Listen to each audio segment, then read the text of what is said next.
Alright, greetings and welcome back, gentles and ladiesmen. Let's grab our talisman real quick. Bush. Now we can eat berries all the time. Here, take this. It's a gift from all of us hippos. So, we can't really do anything else in the stage for the time. Actually, no, fuck that.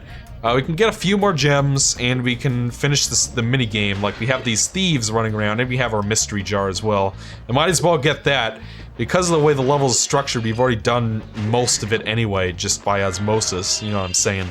Because of how linear it is, and we can get that chest too. Might as well save ourselves some work when we come back. But yeah, gems. So yeah, like I was saying, there's a mini game here. You need the head bash. It's right over there. This guy, we can talk to him. He'll tell us all about it. My brothers have been trapped in solid rock. I'm afraid you'll need to learn some kind of head bash move before you can help us. So yeah, we have to come back here just because of that with the head bash, because we don't have it now. Why? And here's a related question I have, and I probably should have brought this up in the earlier part before I asked people to comment. My question is, I've already gone over the fact that Autumn Plains has by far the most stages in Spyro 2.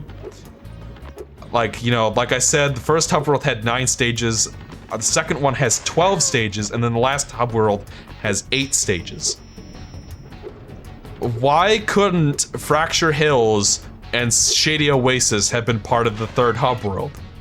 If they had done that, then I wouldn't need to backtrack through these stages at all. There's no reason why Autumn Plains needed to have 12 stages in it while the others had much less, considerably fewer stages than that. There's no real good reason for it. And all it does is force me to backtrack, and that's not productive use of my time, you know? I don't want to overblow this point or anything, you know? As I said in a one editorial, did make a mountain out of a molehill, so to speak.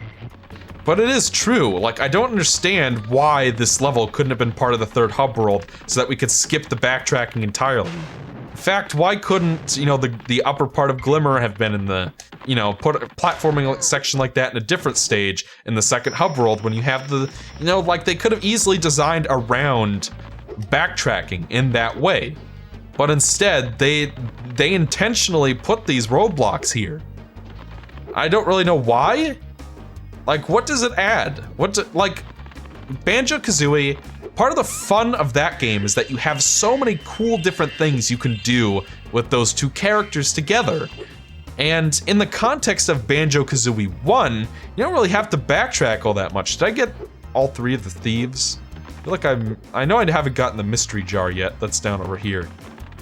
Yeah, there he is. There's our mystery jar gems. Now we don't have to worry about the mystery jar later. We can go find the third thief. So I'm 90% sure we haven't found the third thief yet. Oh, by the way, these thieves behave just like the egg thieves from Spyro 1.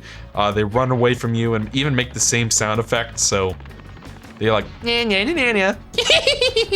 You know, they make those noises. For some reason, I have an astonishingly accurate Spyro thief noise impression. Did I already beat this?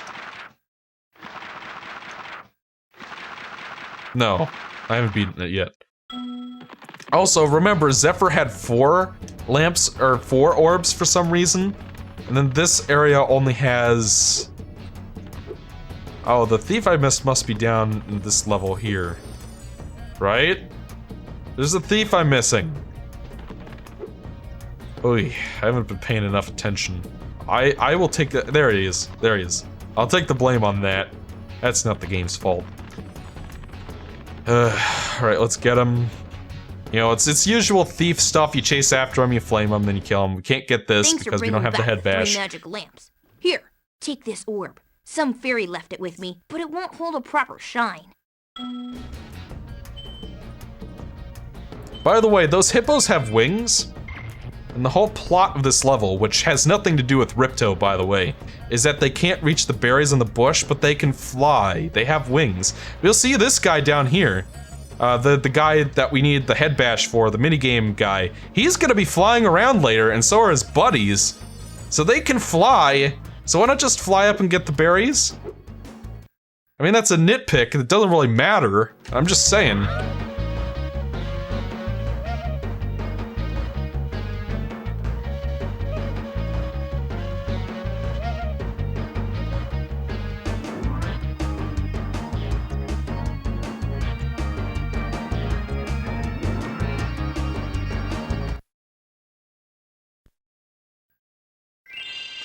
I don't know, that was...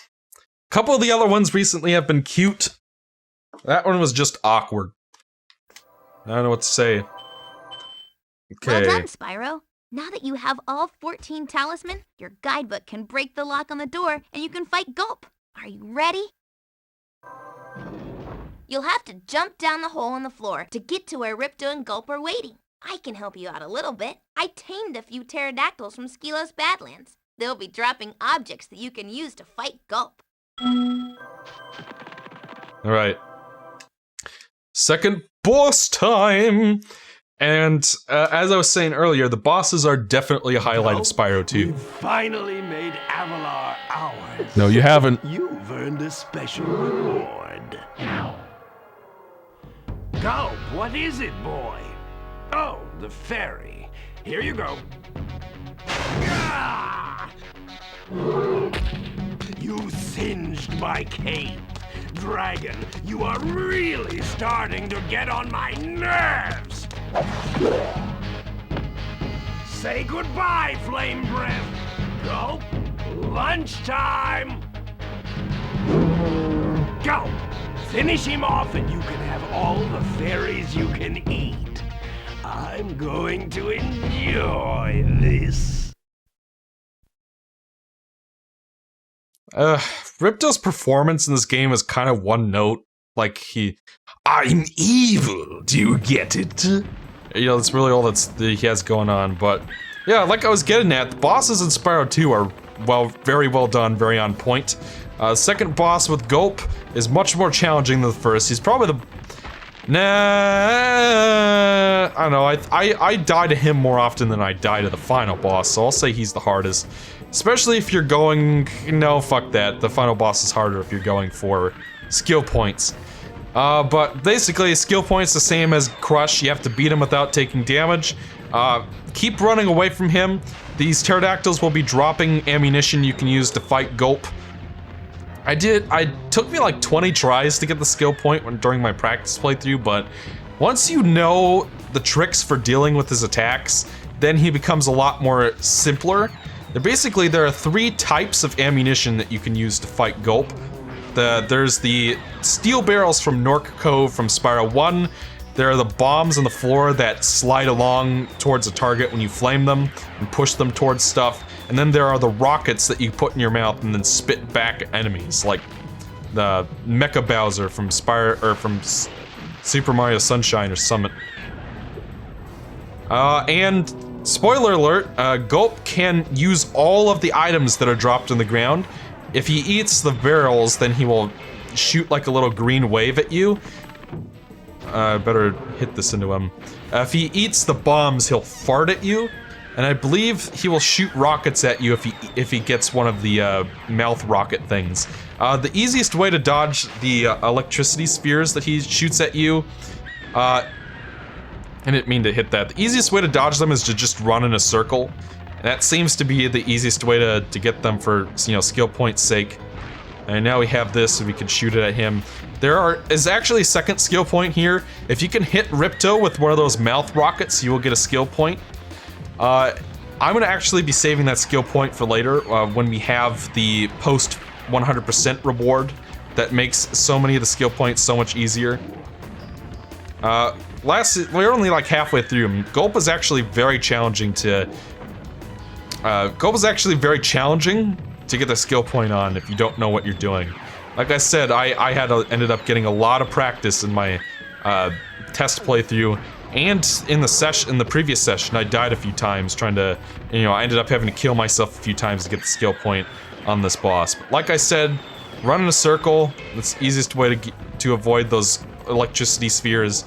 And then when he comes after you, you just run away. And And make sure you don't get caught up in the explosions of any of the ammunition, or you will take a hit yourself, and that's no good. Sometimes these pterodactyls will also drop sheep for, you know, fodder so that you can heal yourself, and Gulp can actually eat the sheep. So, and heal himself as well, so you gotta be careful about that too. Got 2 hits left, and I find that once you get towards the end, he doesn't end up wanting to use his electricity ball attack as much, and that makes things a little easier. Yeah, so just run in a circle like that, that's the easiest way to get rid of that. And I took a hit. So we get to do it again. Do I want to kill myself? Why not? We only did the 1 try so far, so... Yeah, so it's like I said, the problem with the... It's kind of weird just how quickly a victory can turn into a loss. I think that's the key takeaway. And you can definitely see the MIP mapping on the textures in this level because of, like, you can see the one all the way back in the corner. When you run towards it, the texture quality gets better. It's because Spyro uses, all 3 Spyro games use a technique called MIP mapping, which is basically where you have a really high quality texture when you're close to the object, but the quality decreases by half the farther you get away from the object, like continuously. Like, you stand right next to it, the textures are 64 by 64, you get a certain distance back, it's 32 by 32, you get a certain distance back, it's 16 by 16, and then eventually it fades into just a solid color texture. Why is that important? Well, like, you can see it in action here if you look at the pillars in the background, because of the little windows on them, the little apertures. You look at the little apertures, you can tell as you get farther away that, you know, it's swapping out for a different MIP map. MIP mapping is actually why the environments in this game look so detailed, but simultaneously don't cause the console to poop itself. Watch out for that wave. And remember, circles never fails. Come on! Jesus Christ. Now he's gonna take my ammo. I guess we get to see what that attack does. It's probably just like a rocket he shoots at you. Oh, that's right, it homes in on you. Fuck! My rockets don't home in on him. And you'll know it's gone because you'll hear an explosion sound effect. Now he's gonna shoot the wave at us. I can shoot the bomb at him or not. The Nork Cove barrels are I find are the most reliable ways to damage him. You just have to point them at him and, you know, run towards him. But at the same time, I feel like they leave you the most vulnerable to attack, because you have to, you know, usually you have to hit it towards him as he's running at you like that, and that means that you risk running into the explosion, so... You know, after a certain point, they start mixing in the explosives and stuff, and that makes it... Like, this boss is fun. I don't want to rag on Spyro too much, because I do think that the bosses are genuinely well designed. You know, challenging boss fights, especially compared to the first game. If we're going to talk about things that they did improve over the first game, boss fights, sure thing. Like, no question. Ooh, that was close. Alright, now he's got his electricity ball thing going. And, you know, the reason we aren't seeing him heal himself with the sheep is because I haven't actually gotten hit, so... One disadvantage to that. Oh, come on! Alright, hopefully that's a bomb, yeah, and if he gets hit by if he eats the bomb, he farts out a little cloud. You know, like a little ring of fire. And you just have to weave in between them and that's it. Ah, shit, man. Oh, fuck me! Alright. I give up. So we'll just have to do the fight the normal way. We'll come back. I don't know. You get the idea of how you're supposed to do this. I'll come back with the end game power-up instead. I did manage to do it the old-fashioned way in the last session I did, but I don't know. I feel like I've I'm finding it difficult to find new things to talk about for this boss, so we might as well move on. Or, I don't know, maybe I'll just do like a cut or something and just speed it up or something. I'll figure it. I don't know, I kind of want to show it off. Alright, we'll cut, we'll speed up, and then we'll go from there.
Alright, fuck that.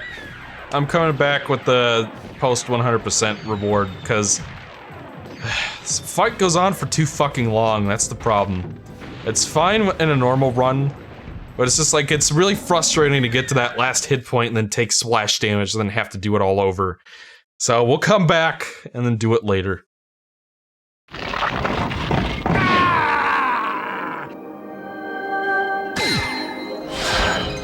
Ripto's totally dead, by the way. There's no way he'll come back. Spyro, you did it! Whoa! Alora, where'd you come from? I was just outside the castle in Autumn Plains. The castle is now free again. There's no sign of Ripto. And since you've been around, the creatures of Avalar are finally starting to get along. Since you've done so much for Avalar, and since I know you really missed being on vacation, we really wanted to do something nice for you. It's not much, but we hope you like it. Wow, this is great! Aren't you gonna join me? No. I'd like to, but I've got to go check on the professor in the winter tundra. He's still trying to fix the super portal so we can send you home. Oh, that sounds interesting. I think I'll just hang out here for a while and soak up a few rays. Hey, where'd Alora go? I better follow her. She only just left. You said you're gonna catch a few rays. What's going on? I think I've finally come up with a way to access the dragon worlds from the super portal. This power crystal should give us the extra boost that we need. Just a few more calculations to set it up. I think I have it. Excellent! Everything is finally ready. We're going to need a lot more orbs, but with the power crystal boosting it, the super portal should work again.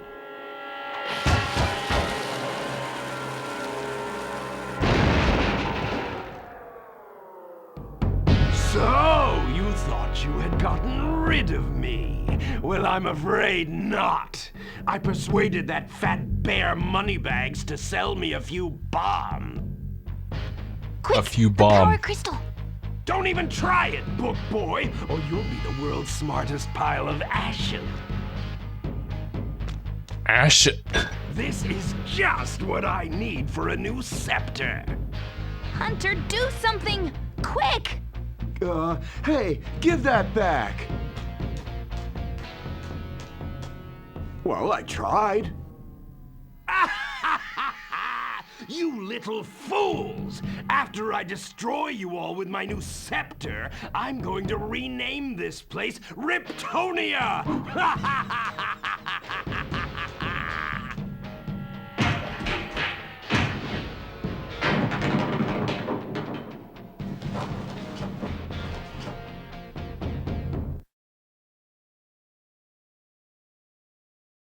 Okay, where to begin? I think I'm gonna save it for the next episode where I start talking about the story.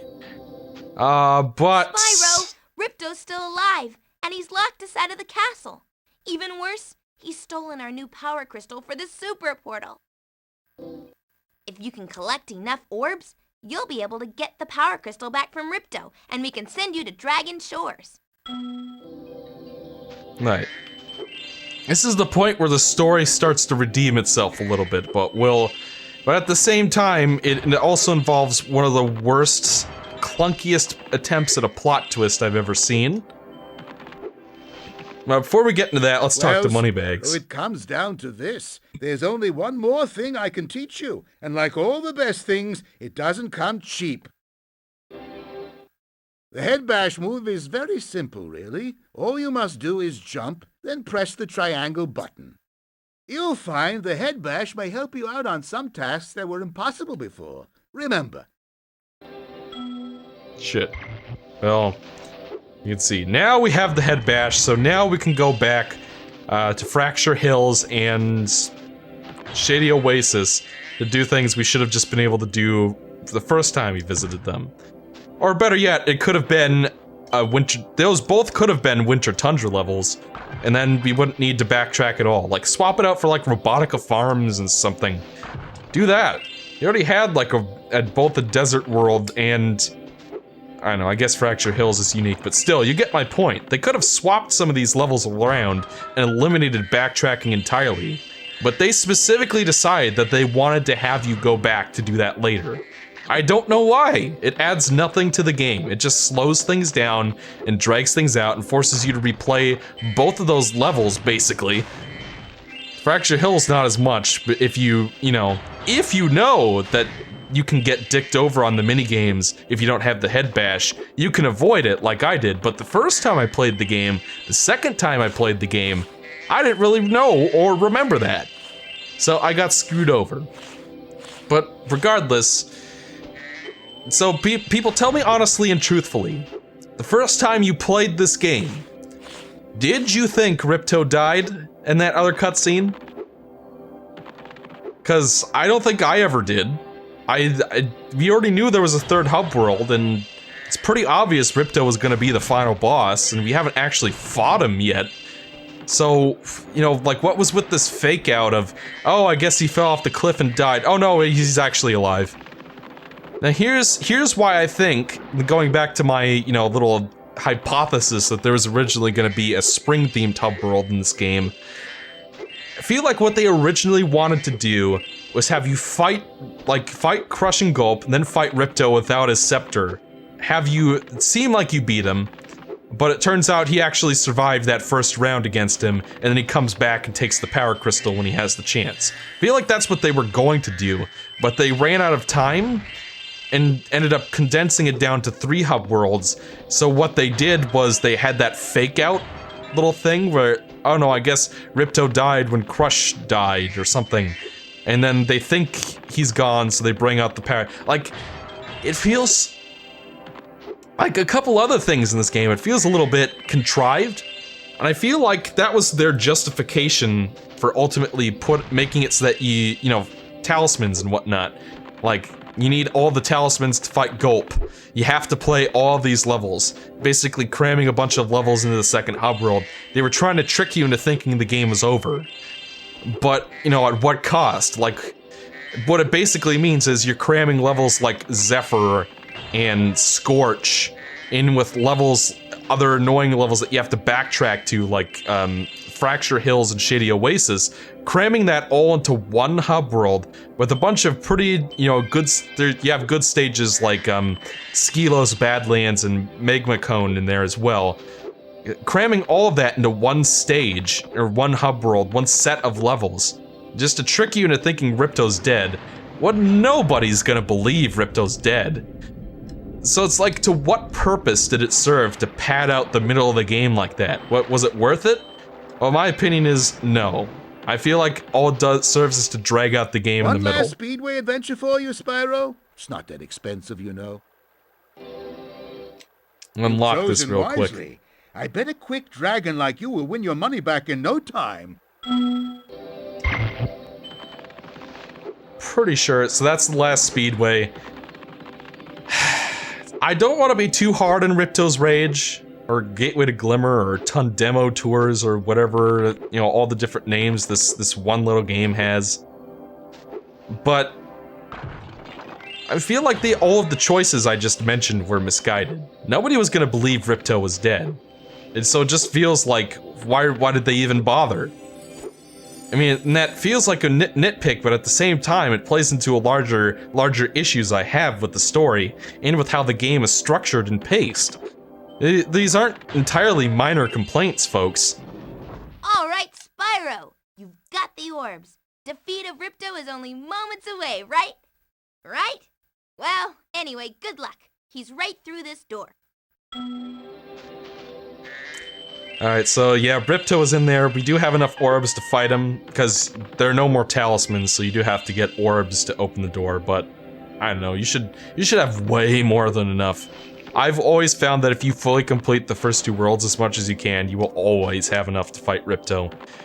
And I don't know, you get a good reward? Actually, fuck that, you can't even get that reward until you get full 100% anyway, so... yeah. I don't want to pick on Ripto's rage. Cause like I said, I was trying to do the second session so that I could tone down on that, and I feel like I have. But still, this game is flawed. And people don't seem to acknowledge that all that much. And like, I don't know how else I'm supposed to put it. Like, I've tried to praise what I could along the way that I liked. And the problem is that the things that are good in this game are very general and kind of speak for themselves, like the graphics look nice and the controls are good and the overall level design is fine. And even if you're playing most of these levels on their own, all of them are good, at least. So it's kind of hard to find things to talk about, but there are lots of little details along the way that I find questionable and I think are worth looking at critically. And, you know, and I don't mean critically as in negatively, I mean critical thinking, like thinking about how everything affects this or that, you know, reviewing, essentially. I don't know. Hopefully you guys aren't ready to burn me at the stake or whatever, but that's just genuinely how I feel. I feel like this game has problems. I wanted to talk about them when I did this playthrough. But regardless, we are not even close to done. I guess we're a little over 2/3 of the way there because they crammed so much stuff in the second hub world, but we still have 8 stages left. We have a couple stages we have to go back to. We have even a couple bosses to go. So I will see you guys in the next session when we finish this game for sure. And until then, I'm EXO, and I'll see you guys in part 12. Bye.